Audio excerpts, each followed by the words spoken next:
Okay friends. Thank you Madhavi గారు. మనందరి గురువు గారైన బ్రహ్మర్షి పితామహ పత్రిజీ గురువు గారికి ఆత్మ ప్రణామాలు తెలియజేసుకుంటున్నాను. నాకు ఈ జ్ఞానాన్ని నేర్పించినటువంటి వంశీ సార్ గారికి ఆత్మ ప్రణామాలు తెలియజేసుకుంటున్నాను నేను. ఇంకా నాకు ఈ అవకాశం ఇచ్చినటువంటి మాధవి గారికి, మా గ్రూప్ సభ్యులందరికీ ఆత్మ ప్రణామాలు తెలియజేసుకుంటున్నాను. ఇక్కడ ఉన్నటువంటి గ్రూప్ సభ్యులందరికీ కూడా, ఇంకా ఈ సృష్టిలో ఉన్న ధ్యాన గురువులకి, జ్ఞాన గురువులకి, మంత్ర గురువులకి, మాస్టర్స్ కి, ఏంజల్స్ కి, దేవాత్మలకి, సదాత్మలకి, దేవదూతలకి, సమస్త గురువులందరికీ కూడా ఆత్మ ప్రణామాలు తెలియజేసుకుంటున్నాను. నాకు జన్మనిచ్చినటువంటి నా తల్లిదండ్రులకి నేను కృతజ్ఞతా భావం తెలియజేసుకుంటున్నాను. ఓకే ఫ్రెండ్స్, మనం చెప్పుకుంటున్నటువంటి జ్ఞానం అనేది ఏంటంటే భావనా శక్తి గురించి చెప్పుకుంటున్నాం. భావనా శక్తి అంటే మన లోపల ఉండే భావనా శక్తి, మనం ఏదంటే అది సృష్టించబడిద్దని మనం నిన్న చెప్పుకున్నాం. అందులో ప్రేమ, క్షమాతత్వం గురించి చెప్పుకున్నాం. మనల్ని మనం ఎలా ప్రేమించుకోవాలి, మనల్ని మనం ఎలా క్షమించుకోవాలి, అలా క్షమించుకున్నప్పుడు ఎదుటి వాళ్ళను కూడా మనం క్షమించగలుగుతామని, ఫస్ట్ మనల్ని మనం ప్రాక్టీస్ చేయాలని ఆ సాధన అనేది మనం నిన్నంతా కూడా చెప్పుకున్నాము. ఈరోజు అది ఎలా సాధన చేయాలనేది కూడా చెప్పుకున్నాం. అలా ఎలాగంటే అద్దం ముందర నుంచొని కుడి చేతిని హృదయం వైపు ఉంచుకొని నన్ను నేను ప్రేమించుకుంటున్నాను అని అద్దంలో చూస్తూ మనం ప్రాక్టీస్ చేయాలని, లేకుంటే ఇలా బుక్ మీద రాస్తూ ఉండాలని, ఆ రోజంతా కూడా ప్రేమ భావంలోనే ఉండాలని మనమంతా కూడా చెప్పుకున్నాం. క్షమాతత్వం అంటే నన్ను నేను క్షమించుకుంటున్నాను. నా నన్ను నా చిన్నప్పటి నుంచి కూడా నన్ను బాధ పెట్టిన వారిని నేను ఇప్పుడు దాకా క్షమించలేకపోయాను. వాళ్ళందరినీ కూడా నేను క్షమాపణ కోరుకుంటున్నాను అని మనం చెప్పుకున్నాం అనమాట. ఎందుకంటే వాళ్ళ అలా చెప్పుకోవడం వల్ల ఏమైద్దంటే, ఇక నుంచి నేను వాళ్ళని కూడా క్షమించేస్తున్నాను అని ప్రాక్టీస్ చేస్తాము ధ్యానంలో కూర్చొని. ఎందుకంటే అదంతా కూడా నెక్స్ట్ జన్మకి ఫార్వర్డ్ అవ్వకూడదని చెప్పేసి మనం అలా ప్రాక్టీస్ చేసినప్పుడు మన ఆత్మకి, దేహానికి ఆ బరువుననేది ఇవ్వకూడదని చెప్పేసి మన మీద మనం ప్రాక్టీస్ చేయాలని ఇలా అని ప్రేమ గురించి, కృతజ్ఞతా భావం గురించి చెప్పుకున్నాం. అదే క్షమాతత్వం గురించి. ఇప్పుడు కృతజ్ఞతా భావం. మూడోది కృతజ్ఞతా భావం అన్నమాట. అంటే మూడవ శక్తివంతమైన భావన కృతజ్ఞతా భావం. ఎందుకంటే ఆ కృతజ్ఞతా భావం అనేది లేనప్పుడు మనం ఎంత చేసినా కూడా వేస్ట్ అన్నమాట. ఇది జీవితంలో చాలా శక్తివంతమైంది మనకి. అది లేకపోతే మనం ఎన్ని చేసినా కూడా వేస్టే అన్నమాట. మనము కృతజ్ఞత చూపించడానికి ఈ సృష్టిలో మనకెన్నో విషయాల్ని ప్రసాదించాడు భగవంతుడు. సృష్టి పట్ల మనం కృతజ్ఞతా భావం కలిగి ఉండాలి. ఎందుకంటే ఈ సృష్టిలో మనకు ఉన్న ఒక ఉనికి అంటే ఒక ప్లేస్ పట్ల ప్రసాదించినందుకు భగవంతుడిని కృతజ్ఞత చెప్పుకోవాలి. నాకు ఈ ఇంటినిచ్చినందుకు, మనకు జీవించడానికి శ్వాసను ప్రసాదించినందుకు కృతజ్ఞత చెప్పుకోవాలి. అంటే మీరు అనొచ్చు, ఆ భగవంతుడుకి పూజలు చేస్తున్నాం కదా, ఇంకా కృతజ్ఞతా భావం ఎందుకు అంటారు. ఆ పూజలనేవి భౌతిక దేహానికి. ఆత్మపరంగా ధ్యానంలో కూర్చొని భగవంతుడికి చెప్పుకునేది కృతజ్ఞతా భావం. అందుకే మనం నాకు ఈ ఇచ్చినందుకు నేను నీకు కృతజ్ఞతా భావం తెలియజేసుకుంటున్నాను అని మనం చెప్పుకోవాలన్నమాట. మనం సంచరిస్తున్నటువంటి ఈ సకల జీవ రాశులలో నేను అన్ని ఆనందాలు, అనుభవాలు పొందుతున్నందుకు సకల జీవ రాశులకి, పంచభూతాలకి నేను కృతజ్ఞతను తెలియచేసుకుంటున్నాను. మన అవసరాల్ని తీర్చడానికి పంచభూతాలు సృష్టించబడ్డాయి అన్నమాట.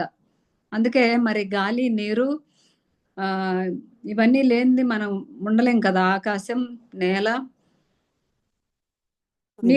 నీరు లేనప్పుడు మనం ఏ పని చేయలేం.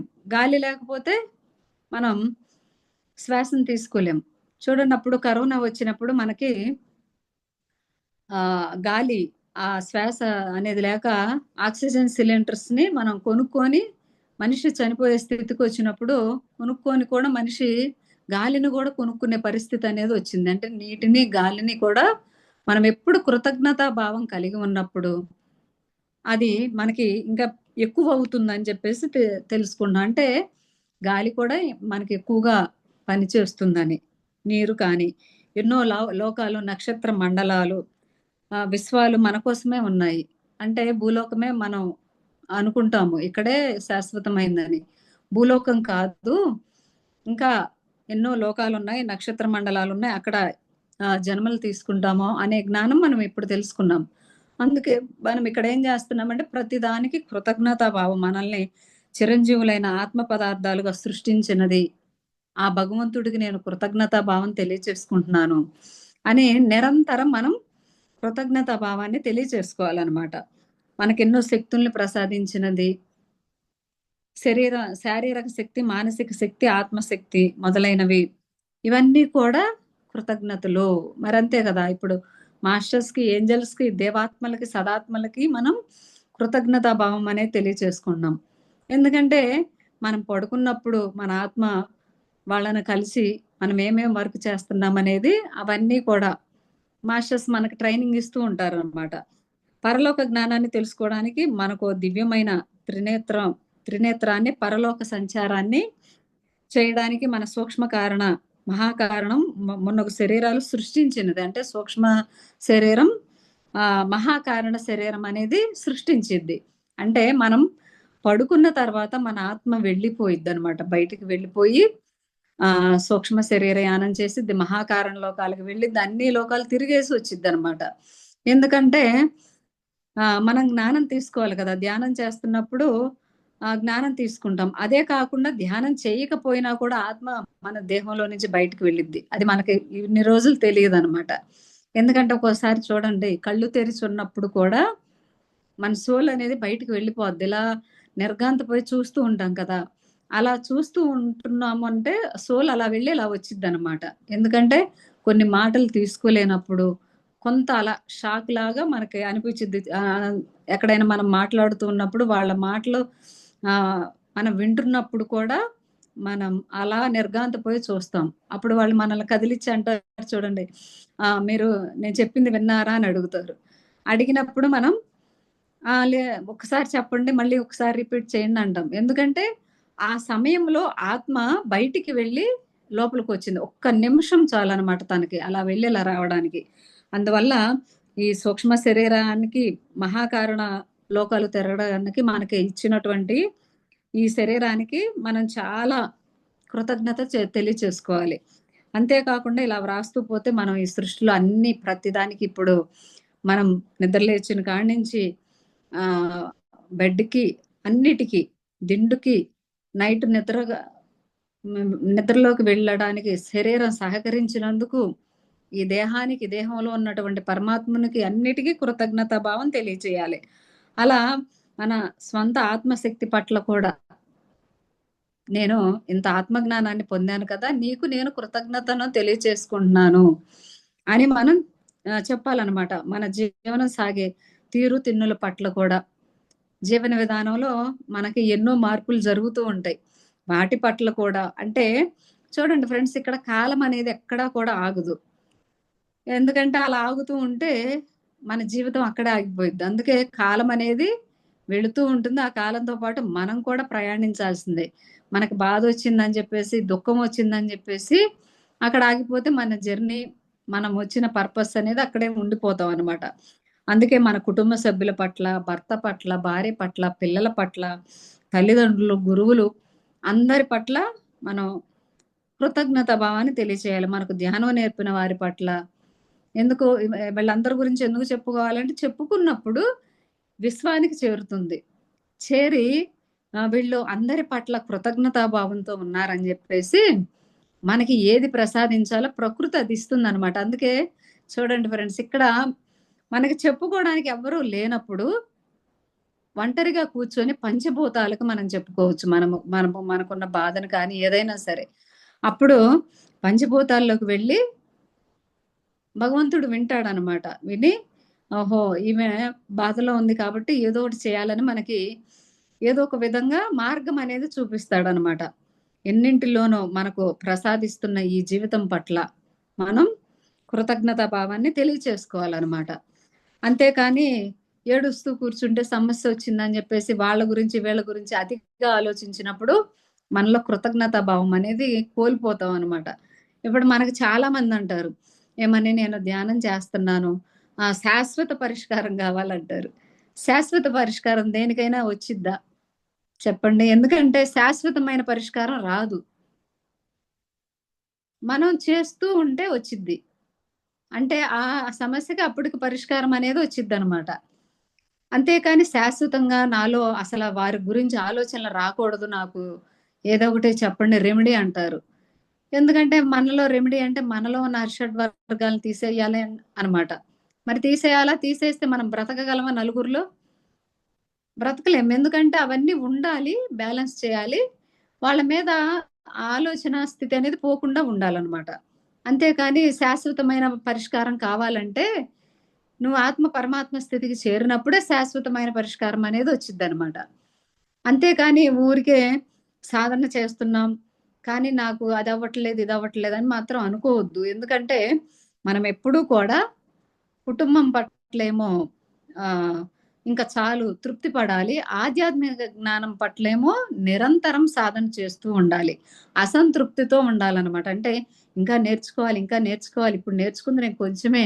ఇంకా నేర్చుకుంటూ ముందలకి వెళ్ళాలి అనే తపన మనలో ఉండాలి. అలా ఉన్నప్పుడు కృతజ్ఞతా భావం అనేది ఇంకా ఇంకా పెరిగిద్దనమాట. అంటే నేర్చుకోవాలనే తపన మనలో ఉంటుంది గదా ఫ్రెండ్స్! అది ఇంకా పెంచిద్దనమాట. అందుకే మనం ఇలా ఎన్నో విషయాల పట్ల మనకు కృతజ్ఞతా భావంతో మునిగిపోవాలి. అందుకే ఆటో ఎక్కుతాము. దిగేటప్పుడు థాంక్ యూ అని చెప్తాము. ఎవరైనా కొరియర్ బాయ్ వచ్చి మనకి కొరియర్ ఇచ్చెళ్తారు. బుక్స్ కానీ ఏదో ఒకటి మనం ఆర్డర్ చేసుకుంది. థాంక్ యూ చెప్పాలి. ఎందుకంటే అది వాళ్ళ మనసులోకి వెళ్లి వాళ్ళెంతో హ్యాపీగా ఫీల్ అవుతారనమాట. వాళ్ళు అతనికి మనం డబ్బులిస్తున్నాం కదా! కృతజ్ఞత ఎందుకు చెప్పడం?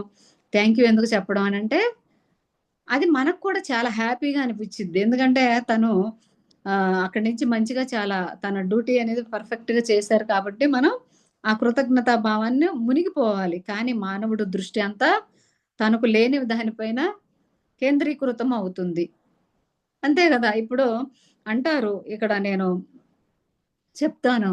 ఏమనంటే అంటారనమాట. ఏమని వాళ్ళ జీవితం లాగా నా జీవితం లేదు అని వాళ్ళ మీద ఆలోచనలు మనం పెడుతూ ఉంటాం. ఎందుకుంటాయి? మన చేతికున్న 5 వేళ్ళే ఒకేలాగా లేవు. మరి వాళ్ళ లైఫ్ లాగా మన లైఫ్ ఎందుకుంటుంది? ఇక్కడ ఎవరి జర్నీ వాళ్ళది కాబట్టి, మన ప్రయాణాన్ని మనం ముందలకు కొనసాగించాలి. అంతేకాని అలా పోలికనేది చూసుకోకూడదు. ఇంకోటి వాళ్ళ జీవితాల మీద మనం కేంద్రీకృతం చేయకూడదనమాట. ఎక్కడ ఎవరి జర్నీ వాళ్ళది కాబట్టి. ఇలా ఇప్పుడు చాలా మంది అలా పోల్చుకుంటున్నారు. వాళ్ళ జీవితం అనేది కూడా పాడు చేసుకుంటున్నారు ఫ్రెండ్స్. అందువలన మనం లేని వాటిపై దృష్టి పెట్టి వాటిని ఇంకా మన జీవితంలో లేకుండా చేసుకుంటున్నాం. అంటే అది నా జీవితంలో లేదు అనుకునే బదులు ఉంది అని భావించొచ్చు గదా! మన భావనలో. అలా కాకుండా నా జీవితంలో లేదే అని అది ఇంకా దూరం చేసుకుంటున్నాం అనమాట. అందుకే కానీ అసలు ఆధ్యాత్మిక సూత్రం ఏమిటంటే, మనకున్న వాటి పట్ల కృతజ్ఞతతో ఉంటే అవి వృద్ధి చెందుతాయన్నమాట. అంటే మన దగ్గర ఇప్పుడు డబ్బులు లేవు. కానీ నా దగ్గర ఒక రూ. 100 అని చెప్పుకున్నప్పుడు ఆ రూ. 100కి నేను కృతజ్ఞతలు చెప్పుకుంటున్నాను అని మనం ప్రాక్టీస్ చేసినప్పుడు ఇంకా మనకి డబ్బులొస్తాయన్నమాట. ఎందుకంటే అది నేను రియల్‌గా ప్రాక్టికల్‌గా ప్రాక్టీస్ చేసే నేను మీ అందరికి చెప్పాననమాట. ఎందుకంటే ఒకసారి నా అకౌంట్‌లో అసల నిల్లుందనమాట. మినిమమ్ బ్యాలెన్స్ కూడా లేదు. లేనప్పుడు నేను ఎలాగా నా అకౌంట్‌లో బ్యాలెన్స్ లేపోతే ఇట్లా క్లోజ్ అయిద్దేమో అనుకున్నా. సరే క్లోజ్ అయితే అయ్యిద్దిలే. అందులో ఒక రూ. 100 ఉన్నాయి కదా! ఒక రూ. 100 ఉన్నాయి కదా! అని అనుకున్నాను. అప్పుడు ఆహ్, మా వారికి ఎవరో వాళ్ళ ఫ్రెండ్ వాళ్ళు అమౌంట్ ఏస్తానని నా అకౌంట్ నంబర్ తీసుకొని మనీ అనేదేశారు. చూడండి అంటే మనం పెట్టే భావనే వికల్పంగా మారిద్ది. అదే నా అకౌంట్‌లో లేవు అని అనుకున్నామనుకోండి, అయి లేకుండానే పోతాయి. రావు. అదే మనం ఉన్నాయి నా దగ్గర రూ. 100 ఆ రూ. 100కి నేను థాంక్స్ చెప్పుకుంటున్నాను. ఆ 100 నా దగ్గర ఉన్నాయి కదా! అని సంతృప్తి చెందినప్పుడు అందులోకి మనకి డబ్బులొచ్చి అకౌంట్‌లో చేరతాయన్నమాట. ఎందుకంటే మనం పెట్టే భావన అనేది మంచిగా ఉంటుంది కదా! అలా నా అకౌంట్‌లోకి అలా మనీ అనేది వచ్చి ఉన్నాయన్నమాట. అలా అందులో నుంచి ఇంకా తీయలేదు. అట్లా వాళ్ళెయడం, తీయడం అలా జరుగుతూ ఉంది. అలా మనకి ప్రాక్టికల్‌గా ఏదైనా సరే మన దగ్గర లేని దాని గురించి వాళ్ళ దగ్గర ఉంది అని బాధపడకుండా నా దగ్గర ఇంకా ఇంకా ఉంది, ఎక్కువుంది, నా దగ్గర ఉన్న దాంట్లో నేను తృప్తి పడుతున్నానని తృప్తి పడాలి. మనం అనుకుంటాం ఇప్పుడు పిల్లలకి పెళ్ళిళ్ళు చేస్తాం.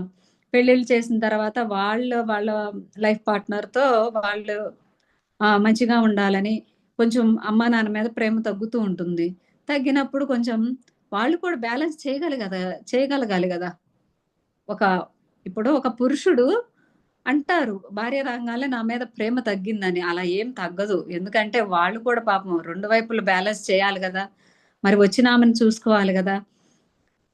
అలా అని చెప్పి అమ్మ మీద ప్రేమేమి తగ్గదు ఎప్పుడూ కూడా పేరెంట్స్ మీద. కానీ అది మనం భావిస్తామనమాట. ఈమె రావడం వల్ల నాకు దూరమైపోయారు వీళ్ళు అని. కానీ ఏమీ దూరం అవ్వరు. వాళ్ళెలా ఉండాలో అలాగే ఉంటారు. కానీ వాళ్ళకి కూడా ప్రాబ్లమ్ ఉంటదని మనం గమనించుకోవాలి. పురుషుడికి కూడా. వాళ్ళకి కూడా మానసికంగా బాధపడుతూ ఉంటారని, బ్యాలెన్స్ చేయడానికి కొంత టైం పట్టిద్దని ఒక అవగాహన మనం తెలుసుకోవాలి. అంతేకాని ఇలా విచక్షణ జ్ఞానం కోల్పోయి మనం ధ్యానం చేసేవాళ్ళు కూడా ఎందుకు అప్పుడిలా ఉన్నారు, ఇప్పుడిలా ఉన్నారని ప్రశ్నలు అడుగుతూ ఉంటారు. ఎందుకంటే మార్పనేది మనిషికి సహజ గుణం కదా! మారుతూ ఉంటాం, అలా ఉంటాం, ఇలా ఉంటాం. కర్మ యాక్టివేట్ అయినప్పుడు వాళ్ళు కూడా తెచ్చుకున్న కర్మలో కానీ, వాళ్ళ ప్రణాళిక కానీ వాళ్ళు ముందలకి తీసుకెళ్ళాలి గదా! ఒకళ్ళమే కాదు గదా ఇక్కడ.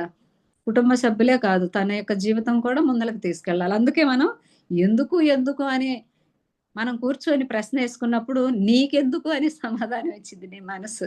నిజంగా ధ్యానం జేసి జ్ఞానం పొందినప్పుడు. అంటే ప్రశ్న నీలోనే ఉంటది. సమాధానం గూడా నీలోనే ఉంటది. ఎందుకు అన్నవరకు నీకెందుకమ్మా ఆ విషయాలన్నిటి గురించి అంటది. అలా స్థితి అంటే ఎరుక స్థితిని మనం చేయాలనమాట. ఆ ఎరుక స్థితి రావాలంటే మనం కృతజ్ఞతా భావం కలిగి ఉండాలి. మన పట్ల, మన కుటుంబ సభ్యుల పట్ల వారి పరిస్థితి ఎలా ఉందోలే అనే భావన మనలో రావాలి ఫ్రెండ్స్. అంతేకాని ఊరికే ప్రశ్నలేసుకుంటూ వచ్చిన వాళ్ళని గురించి బ్యాడ్‌గా అనుకుంటూ ఉంటే వాళ్ళ కర్మ మనం తీసుకుంటూ ఉంటాం. అందుకే మనమెప్పుడు కూడా మనకున్న వాటి పట్ల కృతజ్ఞతతో ఉంటే అవి బాగా వృద్ధి చెందుతాయి. మరి మనకు లేనివి మరి మనం ఆశించేవి మన వైపుకు ఆకర్షింపబడుతుంటాయన్నమాట. మనకు లేనివి గూడా వచ్చేస్తాయన్నమాట. ఎందుకంటే కృతజ్ఞతతో ఒక హృదయం ఉప్పొంగినప్పుడు మనం ఆకర్షణ సిద్ధాంతం ప్రకారం మనం ఇంకా కృతజ్ఞతా భావాన్ని వ్యక్తపరిచేందుకు అలాంటి వ్యక్తుల్ని, అలాంటి సందర్భాలను, సంఘటనలను ఆకర్షించుకుంటాం. అంటే ఇప్పుడు ఇక్కడ ఏం చెప్పుకున్నామంటే, మనం ఎలా ఉంటే అలాంటి వారే మన దగ్గరకొస్తారనమాట. అంటే మనం మంచిగా ఉన్నామనుకోండి, అలా మంచి అవకాశాలే మన దగ్గరకొస్తాయి. అంటే ఆకర్షణ సిద్ధాంతం ప్రకారం మనం చెప్పుకుంటే, నువ్వు ఏది ఆకర్షిస్తే అది నీ దగ్గరకొచ్చిద్ది. మంచిని ఆకర్షిస్తే మంచి, చెడుని ఆకర్షిస్తే చెడు. అంతేకాని నువ్వు ఆ కృతజ్ఞతా భావం అనేది లేకపోతే నీకేది రాదు. అలా మన ప్రశ్న వేసుకున్నప్పుడు. అందుకే మనం ఎప్పుడూ కూడా కృతజ్ఞతా భావం వైపు మొగ్గు చూపాలనమాట. ఆకర్షింపబడతాయి. కృతజ్ఞతా భావం మన ఉన్న శక్తిని స్థాయి నుంచి ఉన్నత స్థాయికి పెంచుతుంది. అంటే ఉన్న స్థితి నుంచి ఉన్నత స్థితికి తీసుకెళ్ళిద్దనమాట.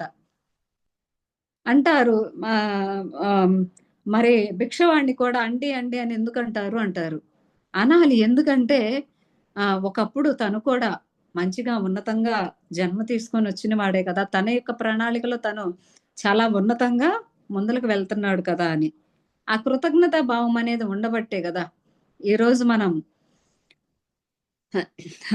రాముల వారిని తీసుకుంటే రాముల వారు కూడా అంతే గదా! తను జీవితం పట్ల కృతజ్ఞతా భావం. ఆ కృతజ్ఞతా భావం ఉంది కాబట్టి ఆ మహాదేవుడు కూడా ఆహ్, శివ రాముల వారికి సహాయం చేయడానికి బంటుగా వచ్చాడు. చూడండి ఎందుకంటే అక్కడ యుద్ధం జరిగినప్పుడు రావణాసురుడికి అక్కడ సీతమ్మ అమ్మవారిని తీసుకురావడానికి ఎళ్ళినప్పుడు యుద్ధం జరిగినప్పుడు సీతమ్మ అమ్మవారొచ్చినప్పుడు అందరికీ కూడా బహుమతులిస్తున్నాడు. ఎవరు? రాముల వారు. సీతమ్మ అమ్మవారు కూడా ఏం చేసిందంటే ముత్యాలిచ్చింది. ఖరీదైన ముత్యాలిచ్చింది. ఆయన చూడండి ఆయన తెలివేందంటే, ఆ ముత్యాలన్నీ కొరికి చూసాడు. ఆంజనేయ స్వామి. మరి ఆయన చాలా తక్కువ కులం ఆయన, వానరుడు. అసలు ఆయనకేమిస్తాడా అని రాముల వారు అందరూ కూడా సభలోని వారు ఎదురు చూస్తూ ఉన్నారు. ఎదురు చూస్తూ ఉన్నప్పుడు ఆయన దగ్గరకొచ్చిన తర్వాత ఆయనకు ఒక హగ్ ఇస్తాడనమాట. అంటే ఆంజనేయ స్వామి ఎప్పుడూ కూడా రాముల వారి పట్ల కృతజ్ఞతా భావంతో ఉన్నాడు. అలా మనము కూడా మన జీవితం పట్ల, మన కుటుంబ సభ్యుల పట్ల, మన గురువుల పట్ల కృతజ్ఞతా భావంతో ఉండాలి. అప్పటి నుంచి ఆయనకి ఆంజనేయ స్వామి అనే పేరొచ్చిందనమాట. అప్పటిదాకా ఆయన్ని ఆంజనేయుడు అనేవాడు. కానీ అక్కడ ఆయనేం చేశాడు, ముత్యాలనేం కొరుకుతూ ఉన్నప్పుడు సీతమ్మ అమ్మవారికి కోపమొచ్చి, "ఎందుకు అలా కొరికి పడేస్తున్నావు? నేనెంతో ఖరీదైన ముత్యాలిస్తే" అంటే, "ఇందులో నా రాముడు లేడు కదా!" అని అంటాడనమాట. అది భక్తి యోగంలో. అదే జ్ఞాన్ మన యొక్క జ్ఞాన యోగంలో అయితే, ధ్యాన యోగంలో స్పిరిచువల్‌గా మనం తెలుసుకోవాలంటే, రుణం అనేది ఉండకూడదని జెప్పేసి వాటిని కొరికి పడేసాడాయన. అంటే అవి తీసుకుంటే మళ్ళీ ఆ రుణాన్ని ఆయన చెల్లించాలి గదా! సీతమ్మ అమ్మవారికి. ఆధ్యాత్మిక కోణంలో చూసుకుంటే అలా, భక్తి యోగంలో చూసుకుంటే ఇలా. అంటే 2 వైపులా ఆయన ఎంతో జ్ఞానిగా ఉన్నారు కదా! అంటే కృతజ్ఞతా భావంలో ఆంజనేయ స్వామిలా మనం ఉండాలని మనం తెలుసుకుంటున్నాం అనమాట. అందుకే ఆంజనేయ స్వామికి కూడా అంటే తమలపాకులంటే ఎందుకిష్టమంటే, ఆయనకి కొన్ని దెబ్బలు తగిలినప్పుడంట, రాముల వారు ఆ తమలపాకుల్ని ఒంటి మీద ఆయనకున్న గాయాల మీద పెట్టాడంట. అప్పటినుంచి ఆయనకి ఆ తమలపాకులంటే ఇష్టమంట అని మనకు భక్తి యోగంలో చెప్తారనమాట. అందువల్ల మనం కూడా అలా ఉండాలి అని ఇక్కడ తెలుసుకుంటున్నాం ఫ్రెండ్స్. అందుకే ఉన్న పరిస్థితులు ఎంత శోచనీయంగా ఉన్నా సరే, మన జీవితం కృతజ్ఞతా భావంతో కలిగి ఉండాలి. ఎన్నో బాధలుంటాయి, ఎన్నో ప్రాబ్లమ్స్ ఉంటాయి. ఆ అన్నిటిని కూడా మనం ప్రేమిస్తూ కృతజ్ఞతా భావంతో అంటే, మనకొక బాధొచ్చినప్పుడు దాన్ని బాధగా చూడకుండా నేనేదో నేర్చుకోవడానికి నా దగ్గరకొచ్చింది అనే భావనలో మనం ఉన్నప్పుడు కృతజ్ఞతతో అది చాలా చిన్నగా, సునాయాసంగా పోతుందనమాట. అక్కడ సీతమ్మ అమ్మవారు కూడా అంతే కదా! ఆమె అక్కడ ఆ చెట్టు కింద అశోకవనంలో. కూర్చొనున్నప్పుడు బాధపడదు ఎక్కడా కూడా. ఎందుకంటే ఇది నా ఎదురుకొచ్చిందంటే ఇక్కడ నేను చేయవలసిన పనేదో ఉందని జెప్పేసి ఆమె మౌనంలోకెళ్ళి సాధన చేసుకుంటది. అలా మనకు కూడా కొన్ని కొన్ని ప్రశ్నలు వచ్చినప్పుడు మనం సాధనలోకెళ్ళిపోవాలి. అదే ధ్యానం చెయ్యం. ధ్యానం చేయని వాళ్ళేం చేస్తారు, గుడికి వెళ్తారు. భగవంతుడిని ప్రార్థిస్తారు. కాసేపు ప్రశాంతత వచ్చిద్ది. ఆ తర్వాత మళ్ళీ యథావిధిగానే ఉంటాయి. ఎందుకంటే మనలో ఉండే గత జన్మల గుణాలు కానీ, అవన్నీ ఫార్వర్డ్ అవుతాయి గాబట్టి, ఆ కృతజ్ఞతా భావం అనేది మనలో పెంచుకున్నప్పుడు ప్రేమ, క్షమాతత్వం, కృతజ్ఞతా భావం అనేది ఇంకా మనం భగవంతుడిలాగా మనం ముందలకి వెళ్ళొచ్చని చెప్పుకుంటున్నాం అనమాట. అందుకే మనకున్న అనారోగ్యాన్ని కూడా ప్రేమించాలి. ఈ అనారోగ్యం ఎప్పుడు తగ్గిద్దా అని జెప్పేసి దూషించకూడదు. ప్రేమతో ప్రేమించాలి. కృతజ్ఞత చెప్పుకుంటున్నాను నీకు అని నా శరీరం సంపూర్ణ ఆరోగ్యంగా ఉంది అని చెప్పుకోవాలి. ఆరోగ్యంగా లేకపోయినా నేను చాలా స్ట్రాంగ్‌గా ఉన్నాను. నేను అన్ని పనులు చేయగలుగుతున్నాను అని మనం మంచి సంకల్పం అనేది ఆ యొక్క ఆ దేహానికి కూడా కృతజ్ఞతను తెలియచేయాలన్నమాట. అందుకే ఉన్న వాటిపై మనం కృతజ్ఞతా భావాన్ని తెలియచేయాలి. మనకు సంబంధాలు, వ్యక్తులతో, వస్తువులతో, సంఘటనలతో, పరిస్థితులతో, అనుభవాలు, వాతావరణం, జీవితంతో అన్నిటి పట్ల కృతజ్ఞతా భావాన్ని తెలియచేయాలి. అందుకే ఇక్కడ ఏమంటారంటే, భగవంతుడు ఏమంటాడంటే, ఆధ్యాత్మిక జ్ఞానం అమితంగా కలిగి మీరు జ్ఞానవంతులు కావాలనుకున్నారు. అయితే భగవంతుడు ఇలా అంటాడనమాట. ఆధ్యాత్మిక జ్ఞానం పట్ల, ఆధ్యాత్మిక వేత్తల పట్ల నేను కృతజ్ఞతతో ఉంటున్నాను. అంటే ఈ జీవితం పట్ల, ఇక్కడ ఉన్న బంధాల పట్ల తృప్తితో ఉన్నాను. ఇక్కడేమో కృతజ్ఞతతో ఉంటున్నాను. ఆధ్యాత్మిక వేత్తల పట్ల, జ్ఞానం పట్ల. ఇంతవరకు ఈ భూమండలమునందు సంచరించిన సకల ఆధ్యాత్మికవేత్తలకు, యోగులకు, సిద్ధులకు, జ్ఞాన పుంగవులకు, మరి వారి ప్రపంచానికి అందించిన జ్ఞానానికి, వారు చేసిన బోధనలకు, వారు రచించిన పుస్తకాలకు నేను కృతజ్ఞత చెప్పుకుంటున్నాను. అంతే కదా! ఈరోజు తులసీదళం పత్రిజీ గురువుగారు రాశారు. ఆయన రాశారు. మరి సీతాయనం. ఇవన్నీ కూడా ఇవన్నీ గ్రంథాలు ఎక్కడి నుంచి వచ్చినియి? మనం చెప్పుకుంటే ఒక యోగి ఆత్మకథ. ఇవన్నీ కూడా అందులో నుంచి మనం ఎంత ఆత్మజ్ఞానం పొందుతున్నాం. వాటన్నిటికి ఎప్పుడు కృతజ్ఞతాభావం తెలియచేసుకోవాలి. ఈనాడు ప్రపంచంలో నాకు సమకాలీనంగా జీవిస్తున్న అందరి ఆధ్యాత్మిక మాస్టర్‌లకు, వారి బోధనలకు, వారి రచనలకు నేను కృతజ్ఞుడిని.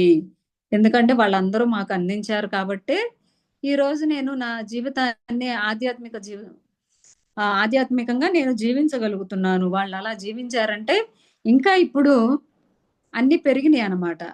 వసతులనేవి. అప్పుడు వాళ్ళకి వసతులనేవేమీ లేవు. అయినా కానీ వాళ్ళు సాధన చేశారా, బుక్స్ రాసారా, మనకి ఈరోజు ఈ జ్ఞానాన్ని అందించారా, ఇలా మనం కూడా ఆ కృతజ్ఞతా భావాన్ని మనం తెలియచేసుకొని ఇంకోటి ఈరోజు ఎప్పుడు 1996లో రాసిన బుక్స్ ఇప్పుడు ఆమె రాసిన వాళ్ళు ఇప్పుడు వాళ్ళ యొక్క అనుభవాలు మనం చదువుకుంటున్నాం. ఈరోజు మనం సాధన చేసి, మన అనుభవాన్ని జ్ఞానంగా మలిచి రాబోయే తరాల వాళ్ళకి మనం కూడా బుక్స్ రాసి అందించాలి. ఎందుకంటే ఈ జ్ఞానం అంతా కూడా నేర్చుకుంటున్నాం గాబట్టి. మన జీవితమే ఒక అనుభవ పాఠం అన్నమాట. అందుకే ఎప్పుడు కూడా భగవంతుడి పట్ల కృతజ్ఞతా భావం తెలియచేసుకోవాలి. కృతజ్ఞతా భావం అన్నది అత్యంత ప్రీతికరమైన దని మనం గ్రహించాలన్నమాట. ఎందుకంటే అదే కృతజ్ఞత లేదనుకోండి, విశ్వామిత్రుడు ఏమయ్యాడు? క్షమాతత్వం లేకపోవడం వల్ల అతని యొక్క స్థితిని కోల్పోయాడు. అంత సాధన చేశాడు. సాధన చేసిన తర్వాత ఏం చేశాడు? త్రిశంకుడిని అతని యొక్క ఆహ్, ఆహ్, బొంది ద్వారా స్వర్గానికి పంపించాడు. పంపిస్తే అసల అయన్నీ ఏమీ లేకుండా నేను ఎలా తీసుకుంటానంటాడు ఇంద్రుడు. "నువ్వు భూలోకానికెళ్ళిపో" అని జెప్తాడు. ఎందుకు చెప్తాడంటే, "నువ్వు స్వర్గానికి రావడానికి నువ్వేం మంచి చేశావని" అని అంటాడనమాట. అప్పుడు భూలోకానికొస్తాడు. వచ్చినప్పుడు విశ్వామిత్రుడు తన యొక్క శక్తిని ఏం చేస్తాడు, అతని మీద అహంతో పోయి ఇంద్రుడు మీద త్రిశంక స్వర్గం సృష్టిస్తాడు. అప్పుడు అతని శక్తిని కోల్పోతాడు. అంటే ఈ ప్రేమ, కృతజ్ఞతాభావం, క్షమాతత్వం అనేది మనలో లోపించినప్పుడు ఇవన్నీ మనం చేస్తామనమాట. అందుకే నిత్యం మనం సాధన చేస్తూ ఉండాలి. అదే సాధన చేయకపోతే మనం చాలా ఆధ్యాత్మికంగా డౌన్ అయిపోతాం అనమాట. అందుకే ఒక గంట పాటు మనం ధ్యానం చేయాలి. మనల్ని మనం మౌనంగా ఉండాలి. సాధన చేయాలని ఇక్కడ చెప్పుకుంటున్నాం అనమాట. అందుకే ఇక్కడ మీలోని అనారోగ్యాన్ని కూడా నేను ప్రేమిస్తున్నాను అనే భావనలో మనం ఉండాలి. అందువల్ల మీరు గనక ఈ కృతజ్ఞతా భావం గురించి మొదటిసారిగా తెలుసుకుంటే దీన్ని చక్కగా గ్రహించి సాధన చేసి చూడండి. అప్పుడు మీకు అర్థమవుతుంది ఈ కృతజ్ఞత గురించి. లేకపోతే మనకి రాదనమాట. ఏదైనా సాధన చేయాల్సిందే. ఏదో మనం క్లాస్ ఇన్నాం, ఆచరణలో పెట్టాలి. ఇప్పుడు ఈ జ్ఞానం తీసుకున్నాం. ఆచరణలో పెట్టకపోతే మనం ముందలకి రాగలమా? పత్రిజీ గురువుగారు ఉన్నారు. మరి ఆయన ఆచరణలో పెట్టారు కదా!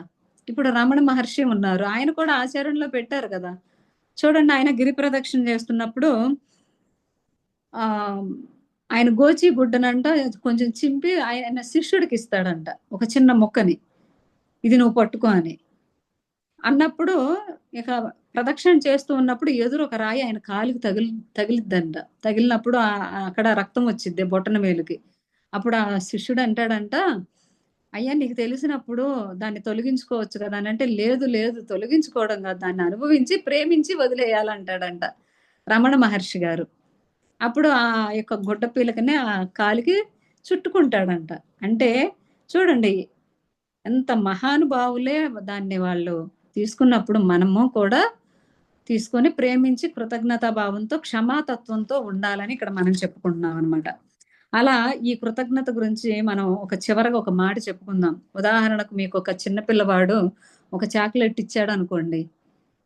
వాడు ప్రేమతో తెచ్చి ఇచ్చాడు. దానికి మనం మొహమాటానికి పోయి నాకొద్దు నేను చాక్లెట్‌లు తినను అనకుండా ప్రేమతో నవ్వుతూ తీసుకొని థాంక్ యూ నాన్న అని చెప్పినప్పుడు తన హృదయంలో చాలా ప్రేమ అనేది వచ్చిద్దనమాట. అలా పెద్దవాళ్ళ పట్ల కూడా ఇప్పుడు మనకి ఇంట్లో పాపం పెద్దవాళ్ళుంటారు. వాళ్ళతో ప్రేమగా ఒక్క 10 నిమిషాలు మాట్లాడితే వాళ్ళెంత ఆనందంగా ఉంటారు. వాళ్ళు ఆనందంగా ఉన్నప్పుడు ఆ యొక్క పాజిటివ్ వైబ్రేషన్స్ ప్రకృతిలోకెళ్ళి మనకి ఇవ్వాల్సింది మనకిస్తూ ఉంటారనమాట. అందుకే ప్రతి దాని పట్ల కృతజ్ఞతా భావం అనేది ఉండాలి. కాబట్టి ఇప్పుడు కృతజ్ఞత గురించి చెప్పుకున్నాం ఫ్రెండ్స్. ఇప్పుడు విశ్వాసం నాలుగోది. విశ్వాసం అంటే ఇక ఈ నమ్మకం అన్నమాట. విశ్వాసం అంటే నమ్మకం. నమ్మకం అని కూడా దీన్ని మనం చెప్పుకుంటాం. నీ విశ్వాసం ఎట్లుండునో నీకు అట్లు జరుగుతుంది. అంటే నువ్వు నమ్మకం లేకుండా ఏ పని చేసినా అది జరగదు. ఏదో నేను చేస్తున్నాను, ఆహ్, ఏదో వెళ్తున్నాను అంటే అది అస్సలు జరగదు. నేను పర్ఫెక్ట్‌గా చేస్తున్నాను. నా మీద నాకు నమ్మకం ఉంది. ఆ దైవం పట్ల నాకు విశ్వాసం ఉంది అని మనం సంకల్పించుకోవాలి. మన భావనలో అది పెట్టుకోవాలనమాట. ఎప్పుడైతే మనం విశ్వాసంతో ఒక పని జరిగిపోయిందని మనం భావిస్తామో, మొదలు పెడతామో అది సాఫీగా జరుగుతుంది. అంతేకాని అయ్యో! ఇది ఇప్పుడు మొదలుపెట్టాం గదా! వర్షం వచ్చిద్దా? రాదు. ఆ! వచ్చిద్ది. ఏమో వచ్చిద్దేమో అంటాం. మరి నిజంగానే వర్షం వచ్చిద్ది. అంటే చెప్తున్న మనిషికి భావనా శక్తికి అంత శక్తి ఉంటుందనమాట. ఎందుకంటే భగవంత్ స్వరూపం మనిషిలోనే పెట్టాడు కదా! అందువల్ల ఎక్కడ జరిగిందో జ జరగదేమో అనే అనుమానం ఆ పని చేస్తే అలాగే మన నమ్మకాన్ని బట్టి ఆ పని జరుగుతుందనమాట. మనం జరగదేమోలే అనుకుంటే ఆ పని నిజంగానే జరగకుండా పోతుందనమాట. అందుకే అన్నారనమాట. నమ్మకం నడిపిస్తుంది ఎప్పుడూ కూడా. అడ్డంకుల్లో లేక ఆ పని జరగకుండా పోవడమో జరుగుతుంది. మనం వికల్పం పెట్టేస్తాం గదా! అందుకే అంటారు నన్ను నా నమ్మకమే నడిపిస్తుందని చాలా మంది పెద్దలు అంటూ ఉంటారు. ఎందుకంటే ఆ నమ్మకం అనేది మనలో ఉండాలి. మన పట్ల మనకి విశ్వాసం ఉండాలి. భగవంతుడి పట్ల. విశ్వాసమే దైవత్వం. భయమే భయపడడమే పాపం అన్నమాట. విశ్వాసమే దైవత్వం అంట. మరి భగవంతుడికి మన మీద విశ్వాసం ఉంది. మరి మనకేమో భగవంతుడి పట్ల లేదు. వాళ్ళ పట్ల, వీళ్ళ పట్ల ఉంటుందన్నమాట. అంటే మనకు ఒక బాధొచ్చినప్పుడు భగవంతుడు మనం మొక్కినప్పుడు అది తీర్చలేదనుకోండి, ఆయన మీద కోపమొచ్చేసిద్దనమాట. కోపమొచ్చేసి ఆయన మీద విశ్వాసం పెట్టం. ఈ మొక్కినా గూడా తీరలేదు. ఇంక ఆయనకు మొక్కుకొని ఏం చేయాలి అనంటాం. కానీ భగవంతుడి పట్ల విశ్వాసంతో ఉండాలి. ఎందుకంటే ఆయన మనకు ఆ సమయానికి అది ఇవ్వలేదంటే, ఆ సమయము ఇప్పుడు అది మనకి ఇవ్వడం మంచిది కాదని తెలుసుకోవాలనమాట. అలా నెగెటివ్‌లో గూడా పాజిటివ్ చూడాలి. అందుకే విశ్వాసం అంటే దైవత్వం, భయపడడం అంటే పాపం అని ఇక్కడ చెప్పుకుంటున్నాం. అందువల్ల అనుమానం పెనుభూతం అని కూడా అంటారు. ఎప్పుడు చూసినా అనుమానం పడుతూ ఉంటారు వీళ్ళు అని అంటూ ఉంటారు. అది నిజంగానే వాళ్ళకి అక్కడ క్రియేట్ అయిద్దనమాట. ఎందుకంటే ఒకళ్ళున్నారు. ఒకసారి డాక్టర్ చెప్పారనమాట వాళ్ళకి. ఏమని "నీకు పారాలిసిస్ వచ్చే సూచనలున్నాయండి. కాబట్టి మీరు కొంచెం జాగ్రత్తగా ఉండండని." కానీ ఇప్పుడు వారికి బాగలేకపోయినా కూడా ఆమెకి వారి మైండ్‌లో అది ఫీడ్ అయిపోయిందనమాట. బాగలేనప్పుడు ఆ కాళ్ళు లాగుతున్నప్పుడు, చెయ్యి లాగుతున్నప్పుడు నాకు పారాలిసిస్ వచ్చేదేమో డాక్టర్ అప్పుడు చెప్పారు కదా! అని ఇక అదే మనం ముద్ర వేసేసుకుంటాం. అలా ఏం జరగదు. నాకంతా మంచిగా ఉంటది. భగవంతుడున్నాడు అనే నమ్మకంతో, విశ్వాసంతో మనం ముందలకి వెళ్ళినప్పుడు అనుమానం అనేది పోయిద్ది. అందుకే మనం ఎప్పుడు అనుమానాలతో పనులు చేయకూడదు. భగవంతుడి పట్ల విశ్వాసంతో చేయాలి. మరి ఈ విశ్వాసం అంటే ఏమిటి? ఈ విశ్వాసం ఎవరి పట్ల ఉండాలో చూద్దాం. విశ్వాసం అంటే కార్యసిద్ధి పైన ఉండాలి. మరి మన సంకల్పం పైన సంపూర్ణమైన మక్కువ పైన ఉండాలనమాట. కార్యసిద్ధి. ఇప్పుడు మనం ఎందుకొచ్చాం? తెలుసుకున్నాం. ఒక్కొక్క మనిషి ఇప్పుడు ఆధ్యాత్మిక కోణంలో కూడా ఆధ్యాత్మిక జ్ఞానం పంచేవాళ్ళు కూడా ఒక్కొక్కళ్ళు ఒక్కొక్క ప్రయాణం అనమాట. క్లాసులు చెప్పేవాళ్ళు ఒక ప్రయాణం కొంతమంది. మళ్ళీ శాకాహార ర్యాలీలు చేసేవాళ్ళు కొంతమంది. ఇదిగోండి ఇలా క్లాసులు నిర్వహించేవాళ్ళు కొంతమంది. అందరూ ఒకటే జర్నీ అనేది ఉండదు కదా! ఎవరి జర్నీ వాళ్ళది. కాబట్టి అది కూడా ఎందుకు అంత ముందల చేసిన సాధన బట్టి మనకిప్పుడొచ్చిద్ది గాబట్టి, భగవంతుడి పట్ల విశ్వాసంతో ఉన్నప్పుడు, ఓహ్! నేను అంత ముందల దీని గురించి సాధన చేశాను కాబట్టే, ఇప్పుడు నేను చెప్పగలుగుతున్నాను నలుగురికి. లేకపోతే నేను చేసిన ఈ అరాకొర జ్ఞానానికి నాకిప్పుడు ఈ జ్ఞానం నేను చెప్పగలనా? అని మనల్ని మనం ప్రశ్నించుకోవచ్చనమాట. అప్పుడే కదా నిజమనేది తెలిసేది. లేకపోతే నేను గ్రేటు, నేను ఈ క్లాస్ చెప్పాను అనే అహం మనలో పెరిగిద్దనమాట. అందుకే మనకొక పని చేస్తున్నామంటే ఆధ్యాత్మికంగా కూడా భగవంతుడు మనల్ని వెంటుండి నడిపిస్తాడనమాట. ఈ జ్ఞానం ఎలా వెళ్ళాలి, అందరికి మంచిగా చెప్పాలి అని మనం మంచి భావనతో, మంచి విశ్వాసంతో ఉన్నప్పుడు మాస్టర్సే మనల్ని ముందలకి నడిపిస్తారు. అని మన పట్ల మనకి విశ్వాసం, భగవంతుడి పట్ల విశ్వాసం ఉండాలి. భయం ఉండకూడదు.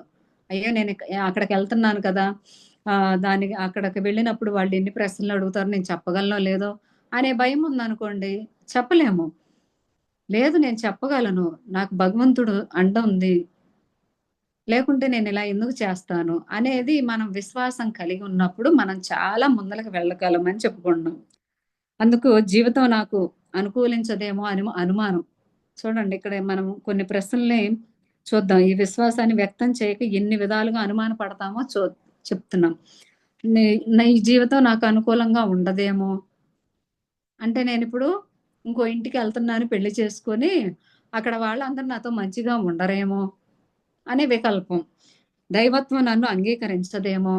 నేను పాపం చేశాను కదా! భగవంతుడు నన్ను అంగీకరించడేమో! అనే వికల్పం పెడతాం. నేననుకున్న పనులు అవుతాయో లేదో! నేనిప్పుడు బయటికెళ్తున్నాను. ఆ పని అయ్యిద్దో లేదో అని అంటాం. అవిద్య అని మంచి భావంతో ఎళ్ళొచ్చు గదా! మనలోనే అన్నీ ఉన్నాయి కదా! అది అవ్వలేదు అంటే, ఈ సమయానికి నాకు మంచిది కాదు. అందుకే భగవంతుడు ఆపాడు అని తెలుసుకోవాలి. అందుకే ఇక్కడ నాకు రావాల్సిన డబ్బు వస్తుందో రాదో! మనం ఎవరికైనా డబ్బులిస్తాం. అది వస్తుందో రాదో అని వికల్పం పెడతాం. అలా ఒకసారంట వంశీ సార్ వాళ్ళు హిమాలయాల యాత్రకి వెళ్ళినప్పుడు వీళ్ళ బస్సు ఆగిందంట. ఇంకో బస్సు ఎళ్ళిపోయిందంట పైకి. వెళ్ళిపోయిన తర్వాత వీళ్ళు సార్ దగ్గర ఉన్న కొంతమంది అంటున్నారంట ఏమని ఇలా వాళ్ళందరూ వెళ్ళిపోయారు. మన బస్సు లేట్ అయిందని. సరే ఆగితే ఆగిందిలే మనం కూర్చొని ఇక్కడ ప్రకృతిలో టైం గడుపుదాం అని చెప్పేసి వాళ్ళందరూ దిగారంట బస్సు. దిగిన తర్వాత ఆ పైనుంచంట ఒక కొండ ఒక రాయి దొర్లుకుంటూ కిందకొచ్చిందంట. అంటే చూడండి మనం చేసే పని పట్ల ఎంత విశ్వాసం భగవంతుడి పట్ల విశ్వాసంతో ఉండబట్టే గదా! వీళ్ళని బస్సనేది అక్కడ ఆగిపోయింది. పంచభూతాలు ఆపేసింది. ఎందుకంటే ఆధ్యాత్మికంగా జ్ఞానం చేసే వాళ్ళకి భగవంతుడు ఆపుతాడనమాట వాళ్ళని. వాళ్ళకి ఏది వికల్పం జరగకుండా. అలా అప్పుడనుకున్నారు. ఓహ్! అందుకనేనా పంచభూతాలు ఆపినియి ప్రకృతి గూడా మనకి సహకరించలేదని థాంక్ యూ చెప్పుకున్నారు పంచభూతాలకి, భగవంతుడికి. ఆ విశ్వాసం అనేది వాళ్ళ పట్ల ఉన్నబట్టే గదా! ఆ పంచభూతాల పట్ల. అంటే అక్కడ సార్ చెప్పారంట. ఇప్పుడు ఆగామంటే ఎందుకో ఉంటుంది కారణం. ప్రకృతిలో గడుపుదాం మనమంతా. వాళ్ళందరూ ముందలెళ్ళి ఏం చేస్తారు? మనం ఇక్కడుండి ఇలా చేద్దామని. అలా మనం కూడా ఒకళ్ళ ముందలెళ్లారని చెప్పేసి ముందల మనం దేనిలో అనుభవం పొందుతాము అనేది మనం తెలుసుకోవాలి. అంతేకాని ఊరికే వాళ్ళిలా చేస్తున్నారని వాళ్ళ మీద ఈర్ష్యను మనం పెంచుకోకూడదు. అది ఫ్రెండ్స్ అందుక నేను ఇంటర్వ్యూ సరిగ్గా చేస్తానో లేదో, నేనక్కడ పాస్ అవుతానో లేదో, నేను చదివింది చక్కగా రాయగలుగుతానో లేదో పిల్లలు చెప్పుకుంటూ ఉంటారు కదా! అలా చెప్పుకున్నప్పుడు ఏమవుతుంది? వాళ్ళు రాయలేరు. లేదు నేను చక్కగా రాస్తాను అనే భావన మనలో ఉండాలనమాట. అంటే మనకిక్కడ ఏమని చెప్పుకుంటున్నామంటే ఇవన్నీ మనం పెట్టుకునే వికల్పాలు. నాకు పెళ్లవుతుందో లేదో, నాకింత వయస్సొచ్చింది గదా! అనే భావన. నాకు సీటొచ్చిద్దో లేదో, పరీక్ష కరెక్ట్‌గా సమాధానం రాశానో లేదో, రాసి వస్తాము. అందులో ఎంత మట్టికి కరెక్ట్ రాశానో లేదో అని అనుకుంటాం. అనుకున్నప్పుడు ఏమైద్ది? ఆహ్, మనం ఆ వికల్పం వెళ్ళిపోయిద్ది. ఇక్కడ నాదే ఒక ఎగ్జాంపుల్ చెప్తాను. మేము కుంభమేళా గురించి జరుగుతున్నప్పుడు ఆ ఎనర్జీస్‌తో అనుసంధానమై ధ్యానం చేస్తున్నాము అని అలా ఆహ్, అక్కడికి వెళ్ళినప్పుడు మనమందరం వెళ్ళాము. అక్కడ నదిలో స్నానం చేశాము, ధ్యానం చేశాము అని మీరు భావించుకోండి. ధ్యానంలో కూర్చొని అలా చేద్దాము అని చెప్పేసి చేస్తున్నాం ఫ్రెండ్స్. చేస్తున్నప్పుడు రియల్‌గా తర్వాత పగలుపూట ధ్యానం చేస్తున్నప్పుడు ఒక గంట పాటు కూర్చున్నప్పుడు నిజంగానే సోల్ వెళ్ళి అక్కడ స్నానం జేసి, ధ్యానం జేసి వచ్చిందనమాట. చూడండి అంటే మనం ఆధ్యాత్మికంగా పెట్టే సంకల్పం ఎంత సక్సెస్ ఇచ్చింది. మళ్ళీ రియల్‌గా కూడా నేను వెళ్ళాననమాట. అంటే నేను వెళ్తానో లేదో నన్నెవరు తీసుకెళ్తారు అనుకున్నాను. మా వారికి ఇవన్నీ ఇష్టం ఉండదనమాట. కానీ భగవంతుడు మనల్ని తీసుకెళ్తాడనమాట. మనం మంచి స్ట్రాంగ్‌గా, మంచిగా నిస్వార్థంగా ఎదుటి వాళ్ళలో కూడా మనల్ని మనం చూసుకున్నప్పుడు అంతరంగ, బాహ్యంగా ఒకటే ఆలోచనతో ఉన్నప్పుడు. అంటే మనం భగవంతుడి పట్ల విశ్వాసంతో ఉన్నాం కదా! ఎళ్ళొచ్చేసాం గదా! ఆత్మపరంగా. భౌతికంగా కూడా తీసుకెళ్ళి ఆనందాన్ని ఇస్తారనమాట మాస్టర్స్. ఎందుకంటే ఆధ్యాత్మికంగా నువ్వెప్పుడు పరిగెడుతూనే ఉండాలి. అలిసిపోయావనుకో కొంచెం రెస్ట్ తీసుకోలే. కానీ ఆగిపోకు అంటాడు భగవంతుడు. ఎందుకంటే నువ్వు చేయడానికి వచ్చిన పనే ఇది కార్యసిద్ధి కాబట్టి దాన్ని కంటిన్యూ చేయని మనకి భగవంతుడు ఇచ్చే మెసేజ్. అందుకే ఎప్పుడు భగవంతుడి పట్ల మనం విశ్వాసం కలిగి ఉండాలి.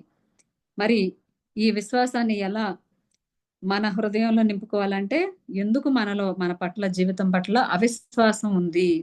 ఎందుకంటే మనలో మనం చెడ్డవారమే, మనం పాపాత్ములమేమో నన్న అపారాధ భావం. మనం నిన్న చెప్పుకున్నాం కదా, నేను చెడ్డవాళ్ళని, నేను అనే అపారాధ భావం మనలో ఉంటుంది. తప్పు చేయడం మానవ సహజం. ఆ తప్పులో నుంచి మంచిని తీసుకోవడం అనేదే మనలో మంచి భావన అనమాట. మనలోంచి బయటకు వెళ్ళిన ప్రతి భావాన్ని సృష్టి సమర్థించి సంభవింప చేస్తుందంట. అందుకే ప్రతిదానికి మనం అయ్యో! ఇప్పుడు నేను కొంచెం బయటికెళ్ళి రావాలి గదా! వర్షం పడకూడదు అనుకోకూడదు. ఎందుకంటే మన యొక్క శక్తి అంత భాండాగారం అనమాట. అందుకే ఆ శక్తిని మనం ఎక్కడ ఉపయోగించాలి? ఎదుటి వాళ్ళ సేవకి. ఇప్పుడు పిల్లలందరూ కూడా ఎగ్జామ్స్ రాస్తున్నారు చాలా చక్కగా. ఐఐటీ, నీట్, ఇంటర్మీడియేట్, డిగ్రీ ఆళ్ళందరూ బాగా రాస్తున్నారు కదా! రాబోయే తరం అనేది వాళ్ళది కాబట్టి వాళ్ళందరూ మంచిగా ఎగ్జామ్స్ రాయాలి. వాళ్ళకి ఏది మంచిదో అది చేయండి మాస్టర్స్. వాళ్ళ కష్టం అనేది వాళ్ళు చేస్తున్నారు అని మనం సంకల్పించుకున్నామనుకోండి, నిజంగా సృష్టిలోకి వెళ్ళి అది జరగడం మొదలైద్దనమాట. అది మరి సృష్టికి కదా! మన స్వార్థానికి కాదు కదా! అందుకే మన యొక్క శక్తిని సృష్టి కోసం మన యొక్క ఆధ్యాత్మిక ప్రయాణం ముందలకి వెళ్ళడానికి మనం ఉపయోగించాలి. అంటే అందరికీ మంచి జరగాలి.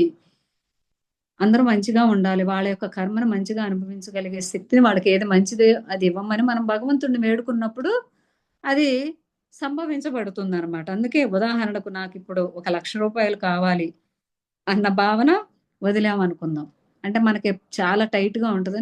అప్పుడు మనకెందుకు అవసరమైంది ఆ రూ. 1,00,000. అయ్యో! ఎక్కడి నుంచి వస్తాయి ఆ డబ్బులు అని మళ్ళీ మనమే అంటాం. నీ జీ నీ నీ నీ జీ నీ జీతం ఎంత? నీకు ఆ రూ. 1,00,000 ఎవరిస్తారు? నిన్ను జూసి ఎవరిస్తారు? అని వికల్పాలు మనమే పెట్టేస్తున్నాం అనమాట. లేదు ఆ రూ. 1,00,000 నాకు ఏదో విధంగా వచ్చిద్ది అని మనం వచ్చింది నేను వాడుకుంటున్నాననే భావన మనం పెట్టినప్పుడు అది మంచికైతే ఆ పని అనేది సృష్టించబడిద్దనమాట. అందుకే మనం ఎప్పుడు కూడా అడ్డంకు అనేది పెట్టకూడదు. బలవంతంగా శక్తిని మనం కలిగి ఉంటామనమాట. అంటే బలవంతంగా చెప్పేస్తాం. నాకు ఈ డబ్బు రాదు. నా జీతం ఎంత? నా స్తోమత ఎంత? ఈ అప్పుని నేను తీర్చలేనేమో వచ్చినా కూడా అనే వికల్పం మనం పెట్టడం వల్ల అది వెళ్ళిపోయిద్ది. అందుకే ఇంకా మనలో కోరికలు వేరే ఉంటాయన్నమాట. మన హృదయంలో భావం వేరే విధంగా ఉంటుంది. అందుకే మన భావన మార్చేయాలి. నాకు డబ్బులొచ్చేసినియి. ఆ రూ. 1,00,000 నేను వాడుకున్నాను అనే భావనే ఉండాలి. అందువల్ల మనం ఇక్కడ మనం ఇంకొకటి చెప్పుకుందాం. భావ ప్రకంపనలలో వ్యతిరేకత అంటారు అనమాట. అంటే మనం ఇట్లా వేరే ఆలోచనలు, వేరే కోరికలుంటాయి కదా! అలా వ్యతిరేకత అనేది ఉంటాయన్నమాట. అందువల్లనే మనం ఇక్కడ ఏమనంటే ఎప్పుడు వ్యతిరేక భావనలు పెట్టకూడదు. మంచి విశ్వాసంతో ముందలకి వెళ్ళాలి. అందుకే అడుగుడి ఇవ్వబడును, వెతుకుడు దొరకబడును అంటారు. తట్టుడి తెరవబడును అంటారు. అంటే నువ్వు వెతుకుతూ వెళ్ళు. నీకు వచ్చిద్ది. అందువల్ల మనమెప్పుడూ కూడా కావున మిత్రులారా దైవత్వం పట్ల లేక సృష్టి పట్ల సంపూర్ణ విశ్వాసంతో ఉండండి. అందుకే నాకెవరు లేరని మాత్రం అస్సలు అనుకోకూడదు. సృష్టికి కూడా మనం చెప్పుకోవచ్చు. సృష్టికి చెప్పుకున్నప్పుడు ఇంకా భగవంతుడికి తొందరగా చేరుద్ది. అది అవ్వడం మొదలవుతుందనమాట. మన యొక్క సంకల్పం అనేది. మీరు మొదట మీ పట్ల మీరు విశ్వాసంతో ఉండాలి. అంతేకాని పక్క వాళ్ళ పట్ల వీళ్ళ పట్ల విశ్వాసం అనేది కాదు. భగవంతుడి పట్ల ఉండాలి. ఇక్కడ విశ్వాసం ఎంత శక్తివంతమైందో మనం చర్చించుకుందాం. ఇక్కడ జీసస్ ఉంటాడు. తన శిష్య బృందంతో ఒక సముద్ర మార్గంలో నడుస్తూ అతను ప్రయాణిస్తూ ఉంటాడు. అతను హఠాత్తుగా కింద పడిపోతాడనమాట. అప్పుడు జీసస్ అంటాడు, "నువ్వెక్కగలవు. నన్ను తలుసుకొని పడవెక్కు" అంటాడనమాట. అప్పుడు నిజంగానే జీసస్‌ని తలుసుకొని అతను పడవెక్కి బయటకొచ్చేస్తాడు. అంటే భగవంతుడి మీద అతనికి నమ్మకం, ఆ మాట మీద నమ్మకం అన్నమాట. అలా ఒకతను ఏం చేస్తాడంటే జీసస్ నేను సముద్రం మీద నడవాలి. నేను దాని గురించి సాధన చేయాలంటాడు. ఆ పక్కన ఉన్న బోట్ అతను నవ్వుతాడనమాట. ఇదేంది ఈ పిచ్చివాడు సముద్రం మీద నడవాలంటాడు. ఎలా సాధ్యమైద్దని. అయితే నువ్వెళ్లి సాధన చెయ్యి. ఒకసారి ప్రాక్టీస్ చేస్తూ ఉండు. అది వచ్చిద్దని జీసస్ క్రీస్తు చెప్తారనమాట. కానీ నిజంగానే ఆయనెళ్లి సాధన చేస్తాడనమాట. సాధన చేసినప్పుడు నిజంగానే నడుస్తాడు. అయితే వచ్చి జీసస్ నేను దాన్ని ప్రాక్టీస్ చేశాను మీరు చెప్పినట్లు. మీరొక్కసారొచ్చి నా సాధనని మీరు చూడాలని జెప్పేసి అంటారు. అనంగానే ఆ పక్కనున్న బోట్ అతను నవ్వుతాడనమాట. వీడెవరు ఈ వెర్రిబాగులు వాడు ఇట్లా అంటున్నాడు అని. నిజంగా వెళ్లి చూస్తే అతను నడుస్తాడనమాట. సముద్రం మీద నడుస్తాడు. అంటే భగవంతుని పట్ల విశ్వాసం. అతను ఆయన మీద నమ్మకంతో అతను నమ్మకం పెట్టాడు కాబట్టి నడవగలిగాడు. అదే విధంగా ఇప్పుడు ఒక అతనుంటాడు. అతనికి ఫుడ్ నడవదు. ఆధ్యాత్మికంగా ఇలా వేషం వేసుకొని కొంతమందిని గ్యాదర్ చేసి ఏయో ఆధ్యాత్మిక మాటలు కొన్ని చెబుతూ ఉంటాడు. అతని దగ్గరికి ఒక అతను సాధన చేసిన అతను వస్తాడనమాట. అంటే చాలా ఉన్నతమైన వ్యక్తి వచ్చి, "అయ్యా నాకు కూడా ఏదో ఒకటి చెప్పయ్యా నేను కూడా చేస్తాను" అంటాడు. అన్నప్పుడు, "సరే నువ్వు రేపొద్దున రాలే నేను చెప్తాను" అంటాడనమాట. అంటే ఇతను ఆ కార్యక్రమాలన్నీ అయిపోంగానే లోపలికి వెళ్ళి తాగుతూ ఉంటాడనమాట. సరే రేపొద్దున వస్తానని చెప్పేసి ఇతను ప్రయాణం సాగిస్తున్నప్పుడు వర్షం వచ్చిద్ది. గాలివానొచ్చి అతను వెళ్ళే ప్రయాణం అంతా కూడా బోటు అయన్నీ కూడా ఇదవుతాయి. వచ్చి "అయ్యా! మరి నేను ఇలా వెళ్ళలేకపోయాను మా ఇంటికి. వెళ్ళలేకపోతున్నాను. మరి మీరేదో ఒకటి చెప్పండి" అంటారు. అతను తాగిన మత్తులో ఏమంటాడో తెలుసా? ఏమంటాడంటే, "నా పేరు తలుసుకొని నువ్వు వెళ్ళు" అంటాడంట. ఆ గాలివానలో. అన్నప్పుడు నిజంగానే ఆయన పేరు తలుసుకొని వెళ్తాడు. మరి ఈయన సాధన చేయలేదు. ఇతను సాధన చేశాడు. ఆ పేరు తలుసుకొని నిజంగానే వెళ్తాడు. అక్కడ ఊరు వాళ్ళందరూ అంటారంట, "ఇదేంటి ఇంత గాలివానలో నువ్వెలా వచ్చావు? చెట్లు అన్నీ పడిపోయినాయి గదా! నువ్వెలా వచ్చావనంటే" అప్పుడు ఈ గురువుగారి గురించి చెప్తారంట. గురువుగారి గురించి చెప్పంగానే ఆ పక్క ఊళ్ళో వాళ్ళు గూడా ఇక్కడికొచ్చేసి, "అయ్యో! మరి మీరింత చేశారంట కదా! ఇతను నీ పేరు తలుచుకొని ఇలా వచ్చాడంట కదా! మీరు కూడా ఇప్పుడు అలా నీళ్ళలో నడవాలని" ఆయనకు పరీక్ష పెడతారంట. చూడండి ఫ్రెండ్స్. పెట్టినప్పుడు ఇదేంది నేను తాగిన మత్తులో వాగాను. వాగింది అతను సాధన చేశాడు. నిజంగానే సక్సెస్ అయింది.